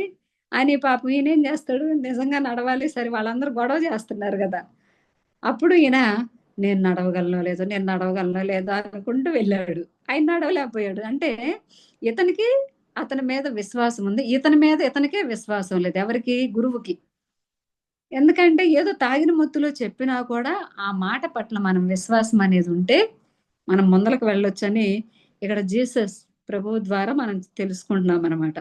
అందువల్ల ఒక ఊర్లో మనం అలా ముందలకి వెళ్ళినప్పుడు ఓషో కూర ఓషో గారు కూడా చెప్తారు. ఇంకొక చక్కటి ఉదాహరణ ఆయన. ఓషో నమ్మకం గురించి చాలా చక్కని కథలు ప్రస్తావిస్తూ ఉంటారు.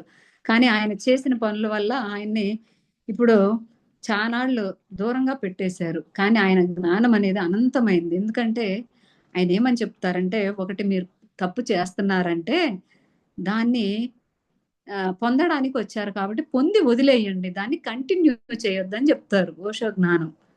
అందువల్లే మనం ఆయన కూడా మనం చెప్పుకుంటున్నాం అనమాట. అందువల్ల ఇక్కడ ఆ తిరుపతిలో వెంకటేశ్వర స్వామికో, శబరిమలలో అయ్యప్ప స్వామికో మొక్కు తీర్చుకొని, హమ్మయ్య! నేను అనుకున్నది జరుగుతుంది అని భక్తులు నమ్ముతారు. ఇక్కడ వారు అనుకున్నవి జరిగేవి కేవలం వారి నమ్మకం వలన మాత్రమే. అంతే కదా! మొక్కు అనేది మనం పెట్టుకున్నామనమాట. ఇప్పుడు ధ్యానంలోకొచ్చిన తర్వాత మొక్కులు ఇవన్నీ ఏమి లేవు. ఒక సంకల్పం చెప్పుకుంటాం. అయ్యా! ఈ విశ్వానికి నేను నిస్వార్థమైన సేవ చేస్తాను. నాకు ఏది మంచిదో అది చెయ్యి నాయనా అని చెప్తున్నాను. వెంకటేశ్వర స్వామికైనా, అయ్యప్ప స్వామికైనా, ఆ మహాదేవుడికైనా, నారాయణుడికైనా. ఎందుకంటే అప్పుడు పెట్టినప్పుడు అది మంచిగా సక్సెస్ అనేది అవుతుంది. అందుకే ఇక్కడ యద్భావం తద్భవతి అంటారనమాట. అందుకే విశ్వాసం అనేది, ఆత్మవిశ్వాసం అనేది చాలా అవసరం. అందులో మనకి మనకున్నటువంటి విశ్వాసం శారీరక శక్తి, మనోశక్తి, బుద్ధిశక్తి, ఆత్మశక్తి, కర్మశక్తి.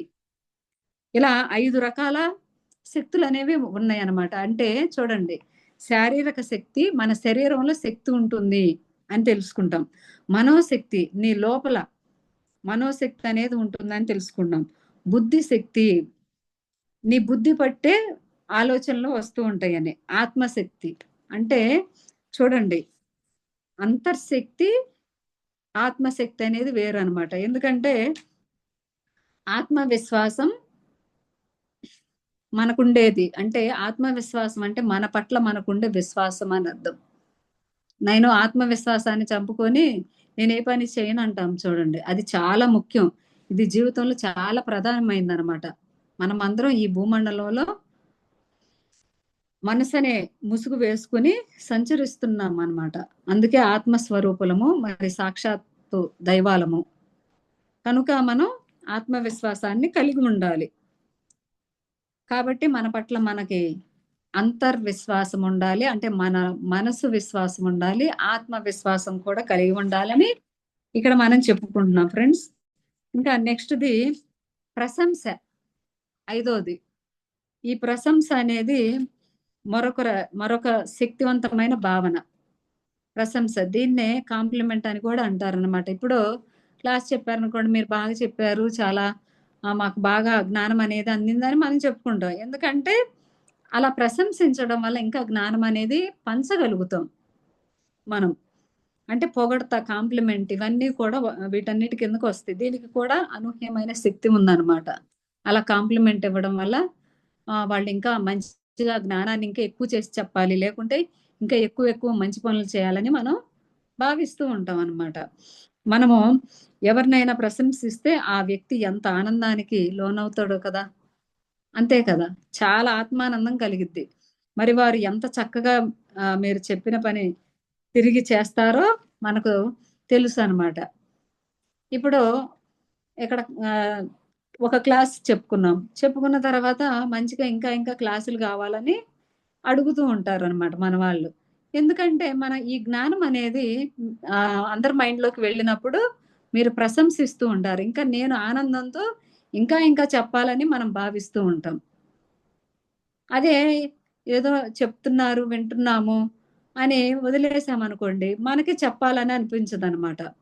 అలా ప్రతిదీ గూడా తిరిగి మళ్ళీ మంచిగా చేయడానికి వాళ్ళకి శక్తినిస్తున్నారు మీకు తెలియకుండానే అనే భావన మనలో మనకర్థమైద్దనమాట. మన భావనా శక్తిలో ప్రశంస అనేది కూడా చాలా ముఖ్యం. కానీ మనం నిజ జీవితంలో మనము పొగడటం కన్నా తిట్టడం, నిందించడం, లోపాలు ఎత్తి చూపడమే ఎక్కువయిందనమాట. అంతే గదా! ఇప్పుడు ఒక పిల్లవాడున్నాడు. వాడు ఏదో ఒకటి జేత్తాడు. చేసి అమ్మ నేనిది చేశాను చూడు అనంగానే మనం ఏం జేత్తాం? ఓరి నాయనా! మొత్తం పాడు చేసి పడేసాడు పిండి. చపాతీ పిండి కలుపుతామని అక్కడ పెడితే అంటావు. సరే వాడికి వచ్చినట్టు చేశాడు గదా! అని పొగిడామనుకో, తను ఈసారి చక్కగా చేస్తాడు. అంతేకాని మనం తిట్టడం మొదలుపెట్టామనుకోండి, వాళ్ళు మళ్ళీ స్థాయిలకు కూడా రాకూడదని చెప్పేసి పారిపోతారనమాట. అందుకే మనకి ఇవన్నీ ఎక్కువగా ఉండడం. తిట్టడం, ఇప్పుడు మన ఇంట్లో పెద్దవాళ్ళుంటారు. వాళ్ళేదో చేస్తూ ఉంటారు. చేసినప్పుడు మనం తిడతా ఉంటాం. ఇప్పుడు ఇక్కడ ఒక ఎగ్జాంపుల్ జెప్తాను. ఒక తండ్రి, కొడుకు ఉంటారు. ఒక ఫ్యామిలీ అనమాట. అయితే ఆయనేం చేస్తాడంటే ఆయన పెద్దవాడైపోతాడు. పెద్దవాడైపోయినప్పుడు పాపం ఆయన గోడలు పట్టుకుని నడుస్తూ ఉంటాడనమాట. ఈయనేం చేస్తాడంటే మందు రాసుకుంటాడు కాళ్ళకి. మందు రాసుకొని, ఆ మందు చేతులతోనే గోడలు పట్టుకుని నడుస్తూ వెళ్తాడు. అప్పుడు కొడుకొచ్చి చెప్తాడనమాట. ఏమని, "నాన్న నువ్విలా నడవడం వల్ల గోడలు పాడైపోతున్నాయని" చెప్తాడనమాట. పాపం వాళ్ళ నాన్న చాలా బాధపడతాడనమాట. ఆ తర్వాత అదే సిట్యుయేషన్ కొడుక్కొచ్చిద్దనమాట. కొడుక్కొచ్చినప్పుడు వాళ్ళ అతను కొడుకేం చేస్తాడంటే, గోడలే గదా పట్టుకోనీలే మా నాన్న నడవలేకపోతున్నాడు కదా! అని అతను గోడలకి పెయింటింగ్ ఏపిస్తూ ఉంటాడు. కానీ నేనేం చేశాను, మా నాన్నని గోడలు పట్టుకొని నడవొద్దని చెప్పాను అని ఆయన చనిపోయిన తర్వాత బాధపడతాడనమాట. అందుకే ఎప్పుడు కూడా మనం ఎవరిని కూడా నిందించకూడదు. ప్రశంసించాలి. వాళ్ళు ఆ స్థితిలో ఉన్నారు కాబట్టి సర్లే అలా నడుస్తున్నప్పుడు వాళ్ళు మనం బాధ పెట్టకూడదనమాట. అందుకే నిందించడమను, తిట్టడం ఎక్కువగా చేస్తూ ఉంటాం. పిల్లలనైనా, పెద్దవాళ్ళనైనా. అదే తప్పు మనం చేస్తే ఏం చేస్తాం? కవర్ చేసుకుంటాంగా. అంతే కదా ఫ్రెండ్స్. కవర్ చేస్తాం. అందుకే మనం చేసింది గూడా వాళ్ళ ముందులో వ్యక్తపరచాలనమాట. అప్పుడు ఓహ్! మా అమ్మ ఇలా తను చేసిన దాన్ని ఒప్పుకుంటుందంటే నేను కూడా చెప్పాలి అని పిల్లలకి కానీ, పెద్దవాళ్ళకి కూడా అనిపిచ్చిద్దనమాట. అలా ప్రశంసలు చేయాలి. అంతేకాని తిట్టకూడదు, నిందించకూడదు, వాళ్ళని బాధ పెట్టకూడదు. అలా మనమేమైనా ఏదైనా విధాలుగా ప్రశంసించకుండా తిట్టుకుంటున్నామో చూద్దాం. అంటే మనం ఎన్ని విధాలుగా మనల్ని మనం తిట్టుకుంటామో చూద్దాం. ఛీ! ఇది ఒక జీవితమేనా అని అంటాం. ఉద్యోగం రాకపోయినా ఇది నా జీవితమేనా? కుటుంబంలో అన్నీ ఉంటాయి. ఇది నాది ఒక జీవితమేనా? అసలా చండాలంగా ఉంది నా జీవితం అంటాం. కానీ భగవంతుడు ఈ జీవితాన్ని నాకిచ్చినందుకు నేను విశ్వాసం కలిగి ఉంటానని అనుకోమసల. మనకి లేని దాని గురించి బాధపడుతూ ఉంటాం.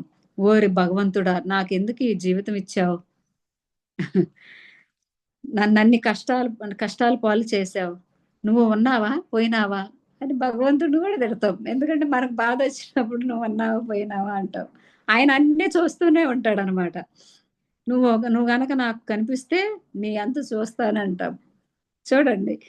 ఇంత చక్కని జీవితాన్ని ప్రసాదించి మనల్ని కంటికి రెప్పలా కాపాడుతున్న దైవత్వాన్ని స్తుతించమంటే మనం అహంభావంతో తిడుతూ ఉంటాం.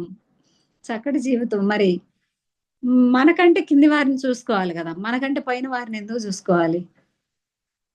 చూసుకోవాలి. కానీ ఎంత చూసుకోవాలనేది మన మీదే ఉంటుందనమాట. అందుకే ఇంత చక్కటి జీవితాన్నిచ్చిన దైవత్వాన్ని మనం ప్రశంసించకుండా తిడుతూ ఉంటాం అహంభావంలోకెళ్ళి. ద్వేషదోషం చేస్తున్నాము. ఇది ఎంతవరకు ఆహ్, సమంజసం చెప్పండి? అందుకే ఒక్క పని చే ఒక పని చేత రాదు. నాకొక్క పని గూడా రాదు. దేనికి పనికొస్తావురా? నువ్వు అసలు జీవితంలో పైకొచ్చే పైకొస్తావా? అని మనల్ని మనమే ప్రశంసించుకుంటూ ఉంటాం. మనల్ని మనమే దూషించుకుంటూ ఉంటాం. అందుకే ఈ దూషణలన్నీ మానేయాలనమాట. ఇంత పనికి మాలిన వెధవకి భార్యనెందుకయ్యా అయ్యాను అని ఒక స్త్రీ కూడా అనుకుంటూ ఉంటది. ఇత అతను పని చేయలేదనుకోండి. ఇతను ఇంత పనికిమాలినోడికి నేనెందుకు భార్యనయ్యానని ఆ స్త్రీ కూడా తిట్టుకుంటూ ఉంటదనమాట. నాకంటే పనికిమాలిన భర్తలున్నారని సృష్టిలో వాళ్ళు చూడరనమాట. పోనీలే నేను తెచ్చుకున్నదే నా వాస్తవానికి నేనే సృష్టికర్తను గదా! అన్న అజ్ఞానంలో జ్ఞానం వైపు వెళ్ళం. నా జీవితం వేస్టు. నాకు వచ్చిన భర్త వేస్టు. ఇంతకు మించి ఇంతకు మించి దుర్మార్గుడు ఎవరైనా ఉంటారా? అని మనం ప్రశంసించుకుంటూ ఉంటామనమాట. అందుకే ఈ ప్రశంసల అంటే మనల్ని మనం దూషించుకోకుండా ఏమేం చేయాలంటే, నేను చాలా మంచి వ్యక్తిని అని అనుకోవాలి. నేను చాలా అందంగా ఉంటాను అనుకోవాలి. నా వ్యక్తిత్వం చక్కనిది. నేను చాలా చక్కగా వ్యక్తిత్వాన్ని వ్యక్తపరుస్తాను. నా బాధ్యతను చక్కగా నిర్వర్తిస్తానని మనం ప్రశంసించుకోవాలి. మనల్ని మనం ప్రశంసించుకోలేనప్పుడు ఎదుటి వాళ్ళని ఏం ప్రశంసిస్తాం? నిందిస్తాం, తిడతా ఉంటాం అనమాట. ప్రశంసించుకోవడం పోయి తిడుతూ ఉంటాం అనమాట. నాకు జీవించే కళ తెలుసును. నేను చక్కగా నా జీవితాన్ని ముందలకి తీసుకువెళ్తాను. నాకు సామాజిక బాధ్యత ఉంది. నాకు ఈ సమాజం పట్ల బాధ్యత ఉంది. నేను ఎట్లా పడితే అక్కడ చెత్త వేయను. ఎక్కడ చెత్త వేయాలో అక్కడ వేస్తాను. ఎవరేమైనా తప్పు చేస్తున్నప్పుడు వారికి చెబుతాను ప్రేమతో. తిట్టి చెప్పకుండా, "ఓరి దుర్మార్గుడా! ఎందుకు ఇలాంటి చెత్త పని చేస్తున్నావని." అని మనం అన్నీ ప్రశంసిస్తూ మనల్ని మనం ప్రశంసించుకొని ఎదుటి వాళ్ళకి ప్రశంసలివ్వాలనమాట. అంతేగాని, "ఓహ్! చెప్పావులమ్మా ఇంతసేపు నువ్వు. మేము చేస్తాము" అంటారు. మరది చేయనప్పుడు ఎందుకు చెప్పడం? అని వీళ్ళలో కూడా ఆ భావనొచ్చిద్దనమాట. అందుకే మనం ఎప్పుడు కూడా ఎక్కడైనా సరే, అది బాగలేకపోయినా "నువ్వు చాలా చక్కగా చేసావు పని. ఈసారి ఇంకా బాగా ప్రాక్టీస్ చేసి చెయ్యి" అని చెప్పాలి. అంతేగాని "నువ్వు ఈసారి పని జోలికి రాకు" అని తిట్టకూడదనమాట. తిడితే వాళ్ళెవ్వరు కూడా రారనమాట. అలా మనం కూడా మన పట్ల మనం ప్రశంసించుకుంటూ ఉండాలి. ఇలా మనందరిలోనూ ఎన్నో సుగుణాలు ఉన్నాయి. వాటిని గురించి ఆ సుగుణాలు మీలో ఉన్నందుకు మిమ్మల్ని మీరు ప్రశంసించుకోండి. నాలో ఉన్న సుగుణానికి నేను ప్రశంసించుకుంటున్నాను అని మనం మనల్ని మనం తక్కువ చేసుకోకుండా ఎక్కువగా చూసుకుంటూ ఉండాలనమాట. అంతేకాని పిల్లలు కూడా పిల్లల్ని కూడా టీచర్స్ ఏం చేస్తారంటే, బాగా చదివే వాళ్ళని ముందల బెంచీలో, చదవని వాళ్ళని లాస్ట్ బెంచీలో, వీళ్ళు ఫస్ట్, వీళ్ళు సెకండ్ అంటారు. కానీ అలా అనకూడదనమాట. చదవని వాళ్ళని కూడా బాగా ప్రశంసించి, "నువ్వు బాగా చదువుతావు నాన్న. నువ్వు సాధన చెయ్యి. నువ్వు చదువుకో" అని చెప్పాలి టీచర్స్ కూడా. అలా చెప్పకపోవడం వల్లే కదా ఈరోజు పిల్లలు చాలామంది డౌన్ అయిపోవడం, నాకేది రాదని వాళ్ళ యొక్క అజ్ఞానంలోకి వెళ్ళిపోవడం, ఇలా చేస్తూ ఉన్నారనమాట. అందుకే అక్కడ అలా ఉన్నా కూడా ఇప్పుడు స్కూల్లో ఒక ఆమెని, ఒక అమ్మాయిని నల్లగా ఉంటదనమాట. సన్నగా ఉంటది. అక్కడ అందరూ కూడా ఎక్కిరిస్తూ ఉంటారంట. కానీ ఇంటి దగ్గర తల్లిదండ్రులు చెప్పాలి. వాళ్ళందరూ ఎక్కిరించినా వాళ్ళ గురించి వదిలేయి. మీరెళ్లి ఒక్కసారి స్కూల్లో మాట్లాడండి. అలా అనొద్దని చెప్పండి. అని మనం కూడా వాళ్ళకి సపోర్ట్‌నివ్వాలి. అలాది కాకుండా వాళ్ళ మాటలు నువ్వు పట్టించుకోకు అని చెప్పకూడదు. ముందల అక్కడ అంటున్న వాళ్ళకి ఎళ్లి మనం టీచర్స్‌కి కంప్లెయింట్ చేసి చెప్పాలనమాట.